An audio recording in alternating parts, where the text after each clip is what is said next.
Several years of dry conditions have Alberta facing the prospect of a drought not seen in a generation.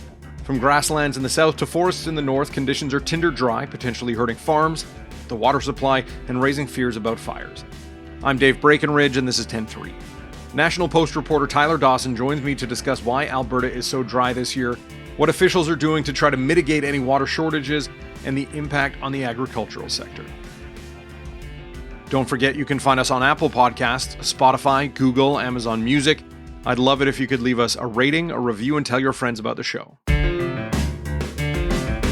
So Tyler, for people who are on the prairies, it's no surprise that things are dry right now. But for people who may not have kind of a clue of what's going on in Alberta, how dry is it in Alberta right now? Like when we look at perhaps our reservoirs or we look at the land out there, like what are we seeing? Yeah, and the thing is, I think it actually might be a little bit surprising to some people that it is so dry because it's actually been quite rainy for the last month or so with sort of average or above average precipitation in much of the province. But that doesn't do a whole lot to change the long-term trend, about a 25-year trend, which has been towards more dryness. And in that sense, if you take a slightly longer look at it, as opposed to just the last couple months, it's quite dry.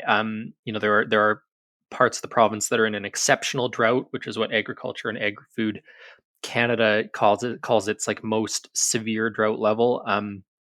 There's areas of extreme drought. There's big chunks of moderate drought. There's, I think, a couple areas maybe where there isn't a drought found, sort of along the eastern slopes of the Rockies, sort of west of Edmonton and north of Calgary. But overall, it's pretty dry, and the reservoirs actually have been improving. That was a pretty good measure earlier in the year when we sort of looked at the amount of water that was in these reservoirs that would feed irrigation and things like that for the summer season. And a lot of them are below average in terms of how much water they have stored. To just take one example, the Mary Reservoir is at about 68% capacity. Normal for this time of year is between 72% and 85%. So they are a little bit lower. But the overall picture is one that's been pretty dry despite the precipitation. And that's at least partially because of this long-term trend, and also because there just wasn't very much snow this year. And obviously snowmelt is a big sort of feeder, I guess, of the water system as we go into the sort of growing season and things like that. Yeah, and for people who may recall, this past winter it was fairly dry, it was fairly brown, there wasn't a ton of snow in a lot of parts of Alberta, but it's not just because of that, as you say, like it's been building up for quite a while, right? Yeah, and the way that it was described to me is to think of the sort of water system as a sponge. And that sponge has been drying out for a couple of years and considerably for a couple of years. So in order to refill that sponge, you basically need multiple years of rain, not a couple months of above average precipitation. So despite all that rain, despite the fact that your lawn might be looking pretty green, as mine is, although at least the dandelions are flourishing, the overall picture of drought in Alberta still remains pretty bad. How long has it been since it's been this dry in Alberta? It's been a little more than 20 years. Sort of the most significant recent drought, I guess, was sort of between 2000 and 2002 when there was, and that was actually a coast to coast drought. It was worse in Alberta and Saskatchewan than the rest of the country, but it was actually a sort of a full country drought. But yeah, it's been about that long since we last had, a really, really severe drought. There have been localized states of emergency around water and agriculture disaster and stuff like that in the past few years around Alberta, but in terms of a major drought, one that affects the entire province, in fact the entire country in that case, that I was just mentioning, it's been about 22 odd years. Mm-hmm. And when we look at instances of dry conditions like this, obviously it has a big impact in a lot of sectors, and that ultimately trickles down to the economy. And I'm just wondering, to get a sense of what could be coming for Alberta if the conditions are similar to what they were 20, 25 years ago, what was the impact of the drought then?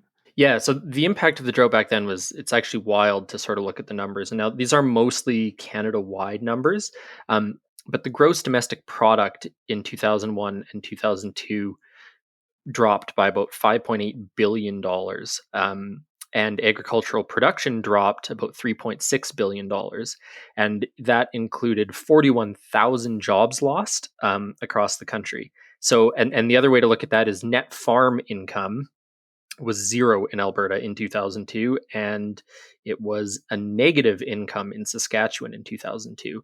So this was, pretty widespread crop loss that obviously affected farm income, tons of jobs lost, and a major hit to sort of the national GDP overall. So really, really significant losses from that drought. Now we're talking a little bit more localized as far as I can tell at this point for this drought. So obviously those numbers are not going to be as big, but agriculture is still a very, very large sector of the Alberta economy, and any sort of wide-ranging or long-term drought, a farmer can weather, sort of, no pun intended, weather one year of a bad harvest or something like that, but multiple years of bad harvest, for example, can start to cause some sort of economic financial problems for individuals, as well as a loss sort of on a provincial scale in terms of the economic growth. Now, I think like when a lot of people think about really bad drought, one of the benchmarks that comes to mind is the Dust Bowl era of the 20s and 30s, going on almost 100 years. So people don't necessarily have a memory of that, or people who were around then are unfortunately largely passed on. But could things get that bad here again? In theory, yes. I mean, so you have this drying trend that is pretty significant, the worst we've seen in a long time. And we also have a much, much larger population than we did in the 1920s, 1930s. And water is used for a whole bunch of different things. If you think back then, you weren't using water for fracking or for oil sands production. You probably weren't using water to the same extent for watering sports fields and watering lawns and things like that. So the conditions are sufficiently different, I think, and the uses of water in the province are sufficiently different that we could end up in a relatively dire situation if the worst case scenario materializes. Now the flip side of that, of course, is we have a relatively robust water management system. We have pretty good science on this stuff. We have industry and business and municipal government and county government and agricultural associations and things like that that are, of course, all quite interested in mitigating a drought sort of outcome that's that severe. So we have more tools, but we also have more strain on the system. I think it's fair to say. It's hard to imagine, a recreation of some of those photos that you might remember from like junior high school textbooks and stuff like that. But it is sort of theoretically or scientifically possible that the drought is that bad. The question would be, would the effects of it be, that extreme? And in that case, I think we have considerably better management options now than we did almost 100 years ago. As just one example, there's been a drought down in the Crow's Nest Pass for quite a while, and one of the municipalities there has it's partially related to like a water management dam and stuff like that, I think. But anyways, they've been trucking in water for the last year or so, and I think they've just sort of come to the end of that. But they're spending just absolute scads of money to get water in. And that's just an example of, that is a management option that exists. You could take water from one place to another if you need it. So as I say, the management options do exist, but that doesn't make the sort of on the ground science and the strain on the system any less frightening. Yeah. And I do want to talk a little bit about kind of what the response has been. But before I get into that, you like the on the ground view, whether that's water researchers or that's agricultural producers, like what are people seeing currently on the ground this spring? Yeah, but it's sort of interesting because the agricultural producers seem to be not wildly concerned. Now, there is an exception to this. Alberta is traditionally very, very dry in sort of the southeastern part of the province, the Palliser Triangle, I think it's called. It's always kind of dry down there, even though that's a pretty major breadbasket for the province. It is quite often less dry in the northwestern part of the province, sort of the Peace region up there. And it is much more unusual for it to be dry up there. And part of the reason for that is because a lot of the water in Alberta actually flows north to the Arctic Ocean. And so a lot of that water, passes through the Peace region. And so up there, things are looking pretty grim because it is just so unusual. Whereas down south, where it's always dry and it has been reasonably moist this year, it's a little bit less frightening. So when you look at the moisture that we've received, that makes for relatively good early season planting and growing for farms. And so they're not wildly concerned about it. And they have been allocated in most cases. You get basically an allocation of water per acre to use as your irrigation over the course of the summer. And those rates have been set. They are lower than they were last year. They're lower than they were in previous years. It is not enough to get an amazing crop at the end of the season, but it is enough, probably barring catastrophe, to get a crop. So agricultural producers are not wildly concerned in the short term, as far as I can tell. Now, obviously, there are some longer term concerns. If there's going to be longer term drought, if there's not going to be rain in the summer when it's needed, things like that, the situation could change this year, and it could certainly worsen over time. So there is sort of an immediate picture and a larger picture view that people have of that on the agricultural front. And then on the other side of it, the other part of it, the rest of the system, I guess, there people are seeing lower snowpacks than there were in previous years. There are lower water levels, lower reservoir levels, as we've discussed. There are management agreements that are in place to make sure that humans and whatnot do not, that it's prioritized for human safety and things like that, as opposed to all going to industry. And so it's a dire situation, dire-ish situation in the short term. But again, if this is going to transition to be more of a long-term or medium-term sort of crisis, the people that I spoke to are sort of looking at that and thinking, well, we can manage this 1 year to get through it, but what are we going to do in the years down the line if this doesn't improve? We'll be right back.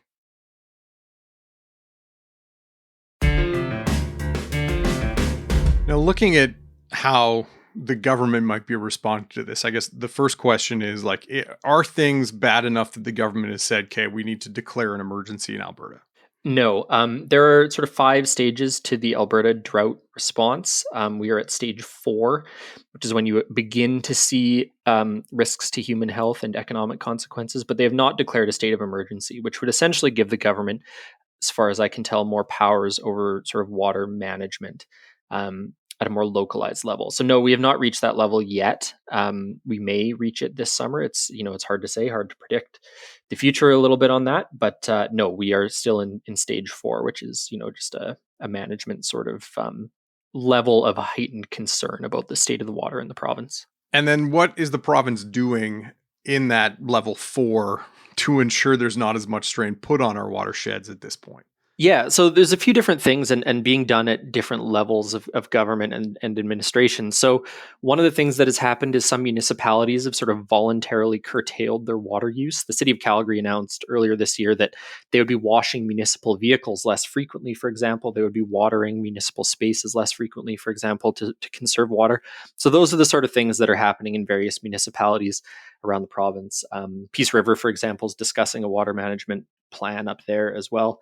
There have been some of the authorities that govern watershed usage and waterway usage who've told industry that they might be at risk of losing some of their water. The Alberta Energy Regulator earlier this year told oil and gas operators to create basically contingency plans if they were not going to be able to get their full allocation of water.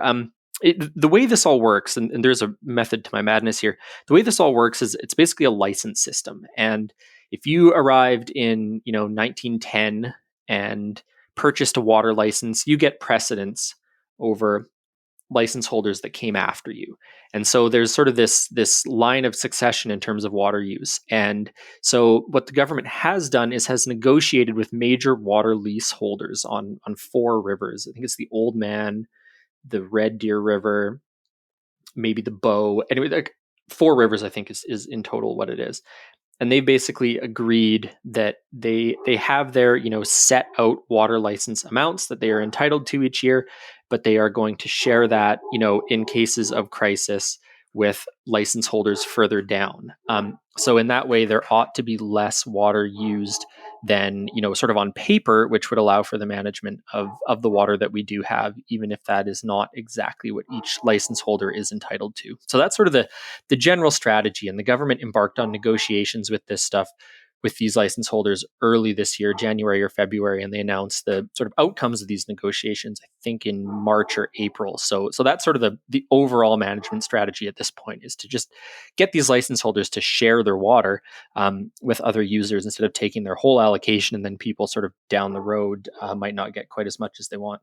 Now, when we think of Alberta and we think of dry conditions, and as you mentioned, even some of these rivers that you talked about are in southern Alberta, and accompanying your feature are some great photos from post media photographer Mike Drew, who's very active in the southern Alberta area. But it's not just southern Alberta that's kind of being hit hard by dry conditions, correct? No, no, it's not just southern Alberta. As I mentioned, there's the northwestern part of the province that is quite dry as well. And it's, I mean, it's been wet in Edmonton, but also in theory is not particularly wet in sort of hydrologic terms in Edmonton. If you kind of look at a drought map, the Edmonton area is in a moderate or severe drought. The Calgary area is in an abnormally dry state. So no, it's not just in the southern area, and then even to the north of the province, the Peace region is in severe and extreme drought. The Fort McMurray region is in a moderate drought. So it really is all over the province. But the areas of primary concern seem to be sort of the northwestern corner and the southeastern part of the province. And we look at some of this in regards to the sustainability of our waterways, our rivers, and given that our rivers flow outward to other provinces and to the U.S., what kind of downstream impacts does a drought in Alberta have elsewhere? Yeah, in theory, the impacts are sort of the same. Alberta gets X percentage of the water up until the border, and then Saskatchewan gets X percentage of the water that's left over on their side of the border, and then Manitoba gets X percentage of that. So, in theory, everyone should see sort of a similar reduction in their water. Alberta can't say, "Oh no, we want 80% or whatever of the most amount of water that Alberta's had in the last 100 years, and then there's nothing left over for Saskatchewan." So there are interprovincial treaties, there are international treaties that govern the amount of water that can be taken by each jurisdiction as the water flows through each province. And of course, there's also differences in precipitation patterns in each province. So Saskatchewan, in comparison, has been relatively wet this year, with some exceptions. If you look at the map of Saskatchewan, there's some drought in sort of the western southwestern part of the province. That's just right across the border from where Alberta is experiencing some more severe drought. But the rest of the province, is maybe abnormally dry or in a moderate drought, with one sort of patch in the northern sort of third of the province that's in a severe drought. So they've had relatively good rain, relatively good precipitation, and Manitoba is largely doing better than both, I would say. So it's governed by all these treaties, but also there's going to be local or provincial changes just in terms of weather patterns and things like that. And of course, on the flip side, British Columbia is also quite dry, particularly the northeastern part of the province around Fort St. John and sort of the central area of the province as well. So and thankfully, if you look at the drought map, it's not looking bad really at all in much of Ontario and Quebec and the Maritimes. So, and Atlantic Canada generally. So, we're not at this point looking at sort of a coast to coast drought situation like we were 22 odd years ago. It is dry in the Northwest Territories and the Yukon, though. So, there's that to consider as well. Yeah. And, I know, as you mentioned, we're not looking at a Canada wide drought, so we may not be looking at the same kind of economic impact as we did in 2001, 2002. But if Alberta has a bad growing season, or if they're not getting like the kind of crops that you'd hope to out of Alberta producers this year, like what's at stake for the agricultural sector in Canada? Are there any downstream impacts to Alberta having a particularly poor growing season? Yeah, I mean, there's economic impacts sort of individually for farmers and potentially provincially in terms of revenues. And then there's also the payouts under crop insurance and things like that. So those have an economic impact.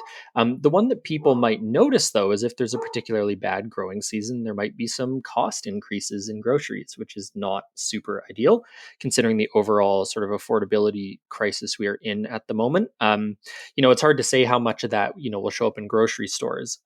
How much of that is coming from Canadian livestock and farm operations generally versus coming from the United States or other countries. But if you're a regular farmers market shopper, for example, there could be some pretty more noticeable costs, I should say, if you're buying from local farmers and agricultural producers, because of course, if their costs are going up, the cost to the consumer are going to go up as well.